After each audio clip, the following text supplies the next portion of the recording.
Bonjour!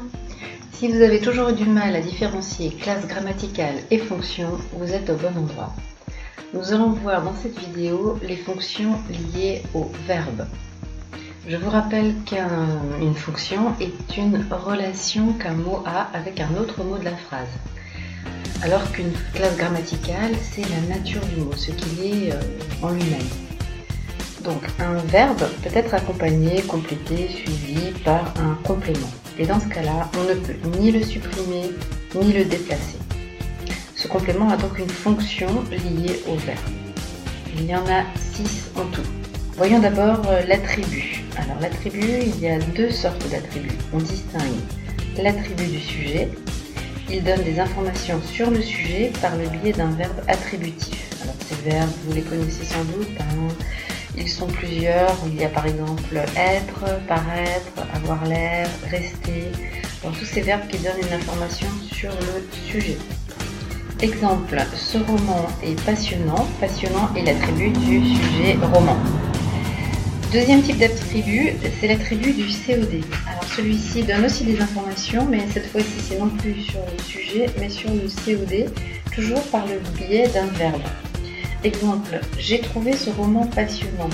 Alors là, attention, passionnant, on pourrait croire qu'il est directement relié à ce roman, mais si vous faites le test de la substitution, si vous le remplacez par exemple par un pronom personnel, vous allez obtenir « je l'ai trouvé passionnant ». Et là, vous constatez que passionnant n'est pas directement relié à ce roman.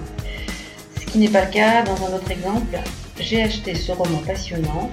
Là, par contre, on peut le remplacer par un pronom personnel, ce qui donne « je l'ai acheté ». Et dans ce cas-là, vous remarquez que passionnant est directement relié à roman. Et c'est ce qu'on appelle, on l'a vu dans une autre vidéo, l'épithète, c'est la fonction épithète de roman. Les autres fonctions liées au verbe, alors c'est ce qu'on appelle les compléments essentiels du verbe. Alors cela, vous les connaissez sans doute. Vous avez le COD, complément d'objet direct, tout simplement parce qu'il complète directement le verbe. Exemple, j'ai lu ce roman de Victor Hugo. Ce roman de Victor Hugo est complément d'objet direct du verbe lire.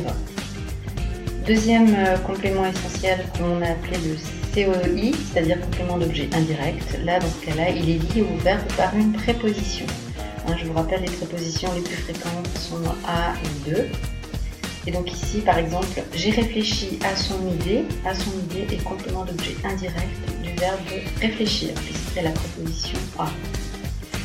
C'est aussi le cas dans un autre exemple, comme j'ai offert ce roman à mon frère. Cette fois-ci, à mon frère complète le verbe offrir, mais comme il y a déjà ce roman qui est le COD, on appelle ça un COS, mais en fait c'est tout simplement un COI, puisqu'il y a aussi la préposition à, qui permet de relier le complément au verbe offrir. Dernier type de complément de verbe, c'est dans les phrases à la forme passive. Alors je vous rappelle qu'une phrase à la forme passive, c'est lorsque le sujet ne fait pas l'action exprimée par le verbe. Et dans ce cas-là, le verbe est complété par un complément qu'on appelle un complément d'agent. Complément d'agent tout simplement parce que l'agent, c'est celui qui fait l'action. Et là, il est en position de complément. Et il complète le verbe grâce à la préposition à, le plus souvent, ou alors de. Par exemple, une nouvelle a été écrite par les élèves. Ici, le verbe écrire est complété par le complément d'agent par les élèves. C'est les élèves qui font l'action, mais ils ne sont pas en position de sujet, mais en position de complément d'agent. Voilà. Retenez donc bien ces 6 fonctions liées au verbe.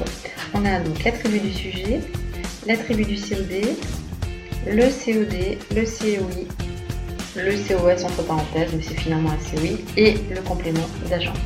Merci de m'avoir écouté et à bientôt.